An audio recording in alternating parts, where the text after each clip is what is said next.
It's now 8:15. We're back with Get Fit, and I'm here with Dr. Emily Cooper, author of The Metabolic Storm, The Science of Your Metabolism, and Why It's Making You Fat. So we have discussed in great length how to make sure that you are properly fueled before your workouts and after your workouts, right? But now we're talking about during your workouts, how to make sure that you are staying hydrated, right?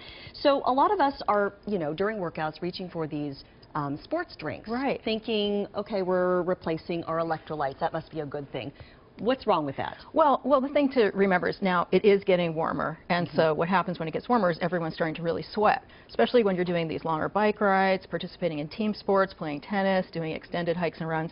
And when you sweat, what happens is you do lose fluids and electrolytes. But in a minute, I'm going to tell you why you don't necessarily need something pink or blue to replace your fluids and electrolytes, and you can actually maybe do it yourself in a better way. Okay, so the homemade sports drink in just a moment. But first, let's talk about why it's important to stay hydrated during your workouts. Absolutely, because the more you sweat, the more dehydrated you become. And dehydration causes nausea sometimes, and muscle cramps, elevates your heart rate, and it makes you slow down quite a bit also.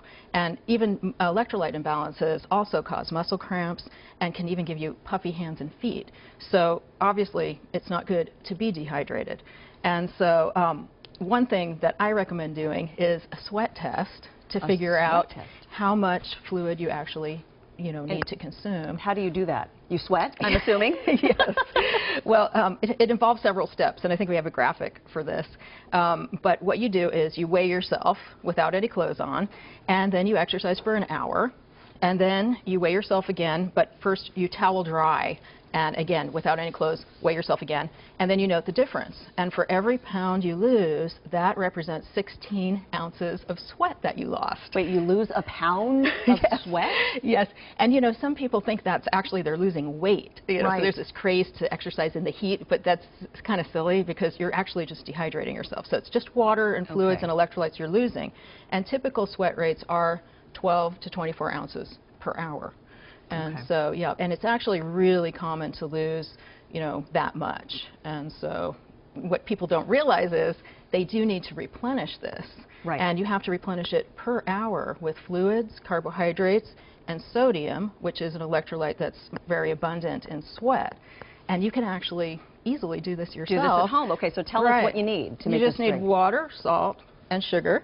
And to make it taste better, using some natural fruit juice is a good idea. Maybe some sprigs of mint or lemon or lime can really help as well. And we have the recipe up on the screen right now. So it's a pretty easy thing. It's super easy. And I mean, the most important thing to remember, though, is that fueling exercise appropriately supports a healthy metabolism. So we talked already about before and after, and this is during. And so you're far better off consuming a commercial sports drink if you don't have time to make your own than going without. And we just want to make sure people realize that. So this is convenient, but if you have the time to make your own, this is better without the additives and absolutely whatever makes it blue and bright yellow. And you'll notice if you do it, you'll have more energy while you're exercising. While you're doing that. Okay, Dr. Emily Cooper, always great information. Thank you so much. Thank you. Great to be here. For more information, you can go to our Get Fit section on king5.com. It's under Health Link.